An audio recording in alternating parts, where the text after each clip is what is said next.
Spring is coming, which means spring football is coming, which means spring football positional battles are coming, which means Steve Greenberg is here to talk with me about it. Welcome into the Sporting News Studios. I'm Tom Vandervoort. Steve, of course, our college football writer. I know you've been following some of these things, Steve, and as we get ready for spring football, as far as positional battles go, which would you say is like the highest profile that we're going to look at this spring? I'll tell you what I think is like most important, Tom. It's not exactly what you asked, but it starts on Alabama's offensive line. But why would we talk about that right now? I mean, you've got Barrett Jones, Chance Warmack, DJ Fluker. They're all gone. If Alabama rebuilds the line, so there's competition all over it, if they rebuild it as well as they think they might, then runaway number one going into a new season. But the highest profile stuff is always quarterbacks, and I think you have to look all over the map. I mean, you've got ones that might play into the national title race.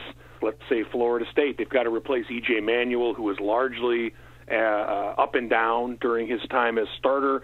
It's really a dogfight that could be a three-way dogfight. You've got Jameis Winston, Clint Trickett, and not many talk about Jacob Coker, but he's someone who could really win that job. That's huge. USC, which I don't think is a factor in the title race, but nevertheless, marquee program. You've got the Maxes. Max Brown, the incoming recruit, trying to beat out Max Whittick.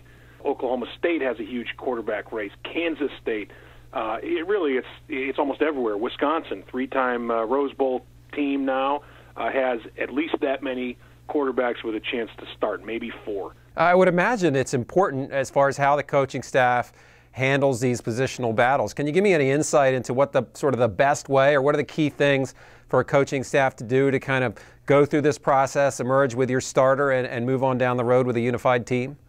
Well, it's a great question because, you even look back a year, and Johnny Manziel was a surprise winner of the job over Jamel Showers at Texas A&M. And there were other cases. Everett Golson, my goodness, becoming the starter at Notre Dame. At some point last year, we would have considered that development to be a shocking, eventuality.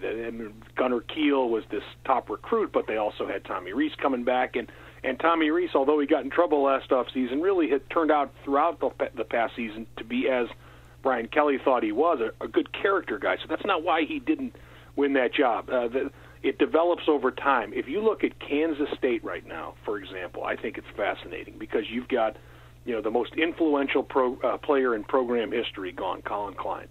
You've got his backup from the past year, Daniel Sams, presumably ready to step forward. He played some last year. The team likes him. Klein spoke highly of him.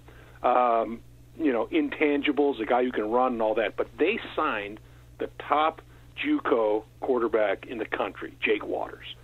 So you got somebody who's not part of the K-State family, who has not, passed those invisible tests that are all about character there and all about dedication to a team concept and overachieving. But he walks in with the golden right arm. There's so many dynamics at play there. Does he walk in and is he instantly more talented than Sams? And if he is it inevitable that he gets the job? Or is he the kind of guy who, that team will follow? So every program has, situations like that, and every coach that they have to figure out how to manage.